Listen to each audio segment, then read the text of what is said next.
너는 남의 집에서 태어난다. 네 집이 아니다. 처음부터 네 것이라는 게 없다. 네 어머니는 부엌 옆 따뜻한 마루에서 자는데 바구니와 헝겊조각과 신 물냄새 옆에 누워 있다. 얇은 칸막이 너머에서는 이 집의 모든 것을 가진 사람들이 코를 건다. 집, 마당, 창고의 쌀, 헛간의 말, 심지어 네 이름까지.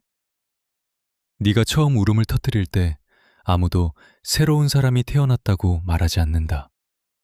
다만 집안에 일손이 하나 더 늘었다고만 말한다. 너는 조선시대 노비로 태어난다. 노예다. 그건 피부에 새겨진 낙인이 아니다.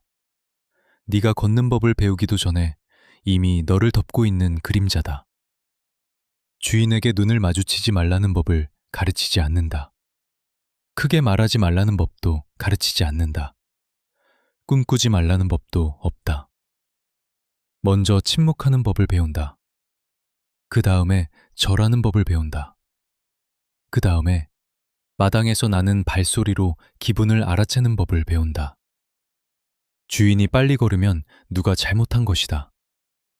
장남이 취해서 들어오면 눈에 띄지 않게 사라져야 한다. 관리가 마당에 들어서면 먼지보다 더 조용해져야 한다. 네 어린 시절은 짧다. 일이 그것을 먹어치운다. 처음에는 물을 길어온다. 물통이 마른 다리에 부딪힌다. 밧줄이 손가락을 파고든다. 겨울엔 물이 얼음처럼 차갑고 여름엔 무겁고 따뜻하며 녹조 냄새가 난다.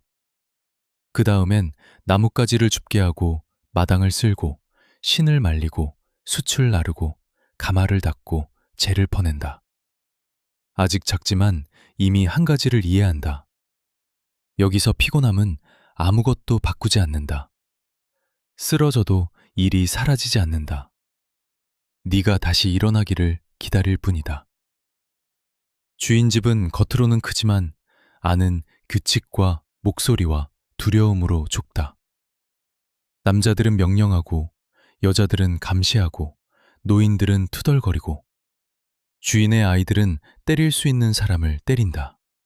너를 가끔 막대기로, 가끔 말로, 가끔 눈빛만으로도 그 눈빛에 너는 때리는 것보다 더 빨리 몸을 숙여야 한다. 너는 남의 아이들과 함께 자라지만 그들과 같이 있지 않다. 그들은 흰 종이에 붓으로 글씨를 배운다. 너는 물대야를 들고 문 밖에서 바라본다. 그들은 차가운 먹을 탓에 투덜거린다. 너는 겨울에 손이 갈라진다. 그들은 한자를 반복한다. 너는 심부름을 반복한다. 그들은 실수하면 꾸중을 듣는다. 너는 실수하면 밥을 못 먹는다. 가끔 이게 온 세상이라고 생각한다. 마당, 부엌, 헛간, 논밭, 주인의 목소리. 하지만 세상은 더 넓다. 처음으로 심부름으로 마을에 나갔을 때 그것을 알게 된다. 길은 먼지투성이다. 지게꾼, 농부, 장사꾼, 스님, 바구니를 든 과부, 마른 목의 아이들이 오간다. 그제야 주위 사람들도 구부정하다는 걸 본다. 다만 방식이 다를 뿐이다. 누군가는 세금 아래에, 누군가는 빚 아래에, 누군가는 관리 아래에, 누군가는 남편 아래에 있다. 모두 머리 위에 누군가의 손이 있다. 네 불행은 너를 특별하게 만들지 않는다. 단지 너를 많은 사람보다 더 낫게 만들 뿐이다. 12살이 되자 너는 논에 나간다. 논밭 테라스가 햇빛 아래 찢어진 거울처럼 반짝인다. 진흙이 발에 달라붙는다. 물은 늪과 썩은 뿌리 냄새가 난다. 봄에는 발목까지 차가운 진흙 속에 서서 어린 물을 옮겨 심고 등어리가 타들어간다. 여름에는 태양이 뚜껑처럼 누른다. 가을에는 줄기가 손 저릴 때까지 벤다. 겨울에는 묶음을 나르고 울타리를 고치고 지붕을 덧대고 장작을 팬다. 계절은 바뀐다. 네 인생은 아니다. 늙은 노비들은 말이 적다. 얼굴은 오래된 나무처럼 메마르다. 그들은 주인 창고에 들어갈 곡식의 양을 한다. 내게 남을 양도 한다. 뜨거운 손에 걸리지 않는 법도 안다. 그들은 속삭이며 가르친다. 먼저 말하지 마라. 마지막에 끝내지 마라. 약함을 보이지 마라. 화를 보이지 마라. 작은 도둑질은 하지 마라. 작은 도둑질이 더 세게 맞는 이유는 주인을 더 모욕하기 때문이다. 살고 싶다면 아무도 속았다고 느끼지 않게 살아라. 너는 처음으로 자유라는 말을 떠돌이 장사꾼에게서 듣는다. 그는 몸값을 내고 스스로를 산 사람들, 산으로 도망친 사람들, 군역으로 다른 신분을 약속받은 병사들, 돈을 잘 주면 명구를 고쳐주는 관리들에 대해 말한다. 너는 동화처럼 듣는다. 탐욕스럽게, 그리고 믿지 않으면서. 자유는 너에게 문을 열 수 있는 문이 아니다. 문이 없는 벽이다. 그 벽이 어디서 시작되는지조차 모른다. 너는 의식을 통해 어른이 되는 게 아니라 달아서 어른이 된다. 어느 날 갑자기 아기라고 부르지 않는다. 더 많은 일을 준다. 더 무거운 바구니를 준다. 더 긴 하루를 준다. 같은 실수에 더 큰 벌을 준다. 이제 너는 논반 노비일 뿐 아니라 필요할 때는 집안 노비이기도 하다. 창고에 쌀을 나르고 돗자리를 고치고 손님 올 때 마당을 치우고 주인 아이가 기침하면 의원을 부르러 달리고 정작 너는 감히 기침조차 하지 못한다. 그리고 너는 장가를 든다. 네가 원해서가 아니다. 사랑해서도 아니다. 집안에 새 노비가 필요해서다. 여자 이름은 영이다. 옆집에서 온 너와 똑같이 남의 소유물이다. 그녀는 지친 눈과 많은 남자보다 거친 손을 가졌다. 너희 결혼은 잔치가 아니다. 늙은 여자가 몇 마디 하고 짧게 절하고 별채 구석방 하나를 준다. 다음 날 아침 모든 게 평소와 같다. 다만 이제 둘이 함께 지친다. 너희는 미래에 대해 거의 말하지 않는다. 미래에는 선택지가 있어야 한다. 그래도 쌀을 나눠 먹고 이불을 나눠 덮고 힘든 하루 끝에 침묵을 나눈다. 가끔 그걸로 미치지 않을 수 있다. 가끔은 아니다. 첫 번째 큰 일은 천둥처럼 오지 않고 흉년으로 온다. 먼저 비가 늦는다. 그 다음엔 너무 세차게 온다. 노는 마르다 갈라지고 더러운 물에 잠긴다. 모가 약하고 수확이 적다. 주인은 더 화를 낸다. 윗대감은 곡식을 더 크게, 더 오래 새는다. 창고에서 곡식이 쏟아지는 소리가 들리는데 마치 남의 인생이 흔들리는 소리 같다. 세금은 내야 하고 주인목도 내야 한다. 그러니 모자라는 건 아래 사람들에게서 가져간다. 너희에게서. 배급이 줄어든다. 국이 더 맑아진다. 아이들 배는 배부름이 아니라 굶주림으로 둥그러진다. 노인들은 어둠 속에서 기침한다. 누군가는 결을 훔치고, 누군가는 쥐를 잡고, 누군가는 풀을 끓여서라도 따뜻한 걸 뱃속에 넣으려 한다. 마을은 습기와 연기와 느린 절망 냄새로 가득하다. 네 첫 아들은 바로 그런 해에 태어난다. 작다.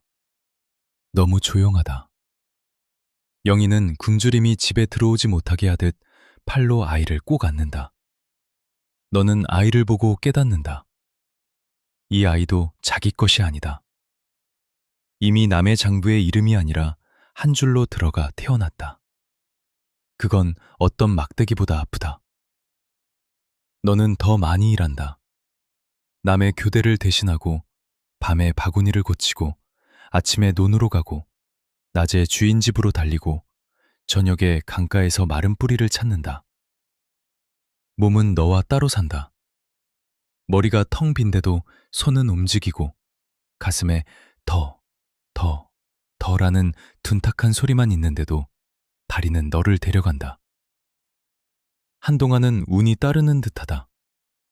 늙은 감시원이 겨울에 죽는다. 새로운 사람은 젊고 게으르다. 그는 줄 사이를 걸어 다니는 대신 그늘에 앉아서 멀리서 소리친다. 주인은 네가 꼼꼼하다는 걸 보고 먼 논 대신 집안일을 더 자주 맡긴다. 자유는 아니지만 비 오는 날 지붕이 생긴다. 여름에 햇볕이 덜하다. 가끔 여분의 기장 한 줌을 몰래 가져와 집에 들일 기회가 생긴다. 너는 희망이 얼마나 위험한지 느끼기 시작한다. 희망이 생기자마자 인생은 바로 때릴 것을 찾아낸다. 어느 날 주인의 먼 친척이 집에 온다. 깨끗한 한복을 입고 매끈한 손과 땅을 아래에서 올려다본 적 없는 얼굴을 가진 사람이다. 그는 변덕스럽고 심심해서 화가 나고 아직 권력에 지치지 않아서 권력을 좋아한다. 그는 영희를 알아본다. 너무 자주 알아본다. 영희가 안방을 피하는 걸로, 늙은 하녀가 눈을 돌리는 걸로, 문이 열려 있는데도 집안이 답답해지는 걸로 안다. 너는 아무 말도 할 수 없다. 노비에게, 주인에게 할 말이 없다. 결과만 있을 뿐이다. 너는 있어서는 안 될 곳에 자꾸 나타난다. 부엌 근처, 창고 근처, 뒷마당 근처에 쓸데없는 일을 만든다. 그래서 등에 매로 맞고 제자리를 기억하라는 말을 듣는다. 너는 기억한다. 그게 무서운 점이다. 너무 잘 기억한다. 그리고 병이 온다. 큰 역병이 아니다. 큰 재앙도 아니다. 매년 오는 평범한 마을병이다. 매번 누군가를 데려간다. 열병, 기침, 열. 마을 소리가 바뀐다. 말소리가 줄고 종이 문 너머 거친 숨소리가 늘어난다. 의원은 먼저 주인네에게 온다. 너희에겐 남은 약재와 참으라는 충고만 온다.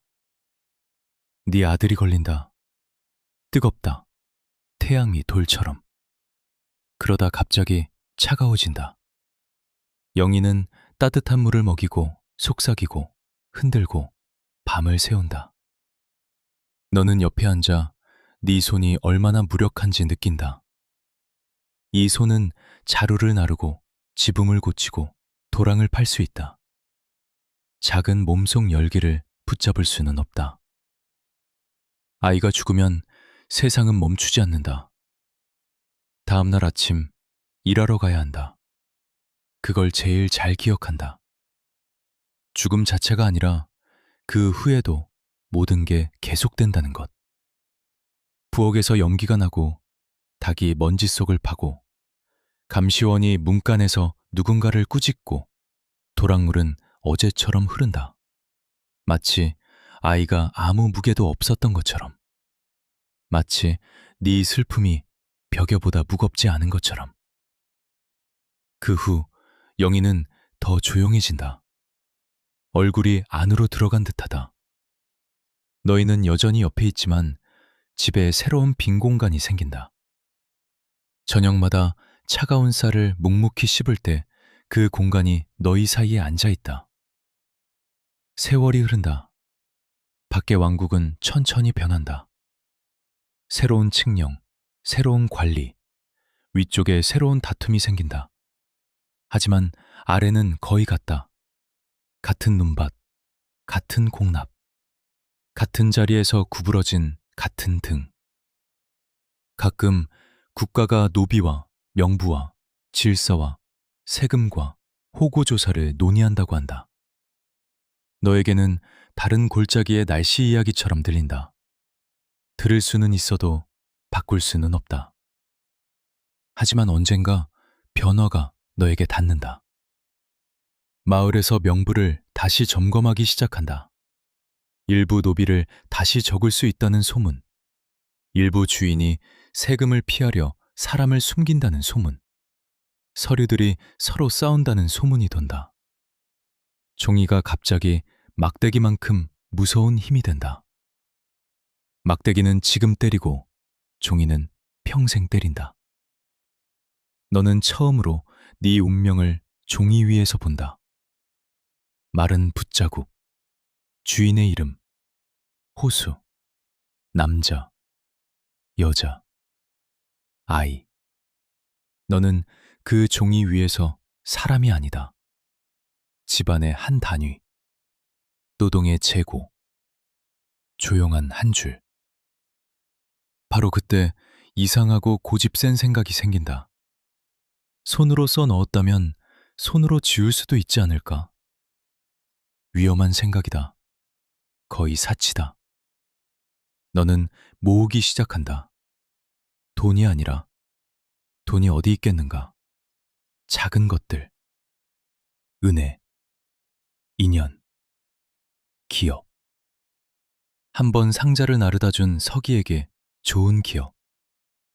겨울에 따뜻한 물을 나른 현청의 늙은 하인에게 좋은 기억. 작은 절에 지붕을 고쳐준 스님에게 좋은 기억. 도망 계획이 아니다. 그보다 더 나쁘다. 틈새에 대한 희망이다. 하지만 틈새도 비싼 사람에게 팔린다. 주인이 네가 현청에 너무 자주 간다는 걸 알게 되자 너를 마당으로 부른다. 소리 지르지 않는다. 그게 더 무섭다. 조용히 말한다.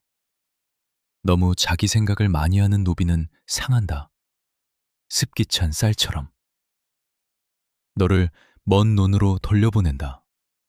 가장 힘들고 가장 젖고 집에서 가장 먼 곳으로. 너는 항상 감시당했다는 걸 깨닫는다. 이제껏 그걸 보여줄 필요가 없었을 뿐이다. 쇠락은 겨울 추위가 틈으로 스며들듯 천천히 온다. 먼저 무릎이 아프기 시작한다. 그 다음 허리가 아프다. 그 다음 기침이 여름에도 남는다. 아직 일할 힘은 있지만 하루하루를 대가를 치러야 할 만큼은 아니다. 젊은 노비들은 더 빠르게 움직인다. 더 많이 든다. 덜 신음한다. 너는 그들을 젊어서 미워하는 게 아니라 네가 그랬었고 다시는 그럴 수 없어서 미워한다.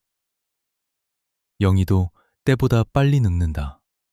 등이 굽고 머리카락이 빛을 잃는다. 가끔 저녁에 앉아서 이미 없는 사람들의 얼굴을 떠올린다. 네 어머니, 늙은 감시원, 굶주린 해에 죽은 이웃, 너희 아들. 기억은 장부에 적히지 않은 유일한 것이다. 그래서 소중하다. 그리고 배신이 온다. 크지 않고 연극 같지 않다. 평범한 마을의 배신. 가장 더러운 것. 네가 예전에 도와준 노비 하나가 네가 명부 재검토를 다시 물어봤다고 말한다. 아마 출세하려 했을지도 모른다. 아마 너를 의심하면 다음엔 자신도 의심받을까 두려웠을지도 모른다. 아래에서는 사람들이 아기가 아니라 좁아서 배신한다. 공기가 적으면 각자 숨 한 조각을 밀치고 들어간다. 다시 불려간다. 이번엔 세게는 아니지만 길게 맞는다. 죽이려는 게 아니라 세상의 모양을 상기시키려는 것이다. 그 후 며칠 동안 이를 악물고 일하면서 깨닫는다. 네 인생은 오늘이 부서진 게 아니다. 처음부터 조금씩 부서져 왔다. 지금 그 소리를 들은 것뿐이다. 마지막 일은 네가 거의 노인이 된 해에 온다. 주인이 죽는다. 집은 흰 상복과 향과 속삭임과 의식으로 가득 찬다. 가족에게는 슬픔이다. 너희에게는 위험이다. 주인이 죽으면 재산을 나눈다. 땅을 샌다. 가구를 샌다. 사람도 샌다. 우리도. 새 주인은 여러 명이다. 각자 좋은 것을 원한다. 힘센 남자, 편한 여자. 앞으로 일할 손을 가진 아이. 늙고 아프고 다른 것은 사람이 상품인 세상에서도 나쁜 상품이다. 너는 먼 친척 집으로 보내기로 한다. 다른 마을, 다른 논밭, 다른 집. 젊은이라면 또 하나의 재앙일 뿐이지만 너에게는 모든 익숙한 것의 끝이다. 너는 마당을, 오래된 우물을, 벽 옆 비뚤어진 자두나무를 수십 년 걸어온 발자국을 보며 깨닫는다. 우리도 세상이라도 몸의 일부처럼 붙어 살 수 있다는 걸. 영희는 여기 남는다. 새 주인에게는 그녀에 대한 다른 계획이 있다. 부엌, 집안 아이들, 마당의 자녀. 너희는 담담하고 사무적이고 거의 게으르게 나뉜다. 그릇을 나누듯. 그래서 너희가 함께한 삶이 끝난다. 선택 없이, 의미 있는 비명 없이. 너는 반란을 일으키지 않는다. 칼을 들지 않는다. 산으로 도망가지 않는다. 아프지 않아서가 아니다. 너무 오래 살았다. 울타리마다 누군가의 명부와 누군가의 막대기와 너를 다시 데려올 권리가 서 있는 세상에서 너는 수레에 실려간다. 길이 늙은 뼈를 흔든다. 먼지가 얼굴에 앉는다. 앞에는 언덕, 남의 논밭, 새 집이 있다. 거기서 너를 반기진 않지만 설 수 있는 동안은 쓸 것이다. 너는 영웅처럼 뒤를 돌아보는 게 아니라 마지막 익숙한 것을 빼앗긴 사람처럼 뒤를 돌아본다. 가끔 진짜 비극은 죽음이 아니라 모든 것 뒤에 이어지는 계속이다. 새 곳에서 너는 오래 살지 못한다. 일은 가벼워지지 않는다. 몸은 더 약해진다. 밤마다 기침한다. 마르고 깊게. 가끔 소매에, 가끔 손바닥에. 젊은 대감은 너를 금이 간 자루의 삽처럼 본다. 아직 쓸모는 있지만 오래가지 않을 것이다. 너는 헛강 근처 잔일, 분류, 수산, 노비 아이들 돌보기로 옮겨진다. 너는 처음으로 힘이 아니라 시간이 아래가 된다. 힘은 이미 적고 시간은 거의 없다. 너는 논에서 막대기 아래에서 죽지 않는다. 따뜻한 헛강 구석에서 집과 먼지와 오래된 나무 냄새 속에서 죽는다. 벽 너머 쥐가 긁고 누군가 마당에서 욕하고 누군가 웃는다. 세상은 또 멈추지 않는다. 눈앞에 왕도, 관리도, 주인도 없다. 오직 젊은 시절의 영희 얼굴, 굶주린 해와 상실 전의 그 얼굴, 그리고 너무 짧게 안았던 네 아들. 네 몸은 특별한 의식 없이 묻힌다. 돌에 이름 없이, 연대기 없이, 국가의 기억 없이. 하지만 기억은 남는다. 책 속이 아니라 땅 속에. 네가 판 도랑에, 네가 고른 테라스에, 네가 덧댄 지붕에, 네 등으로 자란 쌀에, 네 노동으로 먹인 남의 아이들에게, 같은 삶을 산 사람들의 침묵에. 이게 네 삶의 마른 결산이다. 너는 소유물로 태어났다. 어린 시절부터 늙을 때까지 일했다. 아이를 잃었다. 진짜로 네 것이었던 적 없는 집을 잃었다. 죽음이 아니라 호지아시티킨 계산으로 아내를 잃었다. 굶주림과 병과 구타와 흉년과 재검토와 매매를 겪었다. 그것도 예외가 아니라 규칙으로. 네가 얻은 건 뭔가? 거친 손, 아픈 등, 사랑한 사람과 함께한 짧은 밤, 남의 권력에게서 훔친 몇 번의 조용한 저녁. 네가 잃은 건 뭔가? 권리로서의 이름, 자기 것으로서의 몸, 아들, 아내, 선택할 수 있는 미래. 조선에서 권력은 질서를 사랑했다. 하지만 질서는 종종 얼굴을 장부에 적지 않는 사람들 위해 세워진다. 너는 장관이 되지 않았다. 군인이 되지 않았다. 논문을 남기지 않았다. 과거에 급제하지 않았다. 너는 남의 집과 남의 논밭과 남의 배부름을 떠받쳤을 뿐이다. 사람을 재산이라 부르는 체제의 가격은 이것이다. 일을 편하게 할 뿐 아니라 남의 잔인함까지 편하게 만든다. 너는 적어도 한 가지만 바랐을 것이다. 장부의 한 줄이 아니라 사람으로서 살고 싶었을 것이다. 그래서 이런 이야기를 기억해야 한다. 동정심 때문이 아니다. 권력이 언제나 누구의 등 위에 서 있었는지 그 진실 때문에.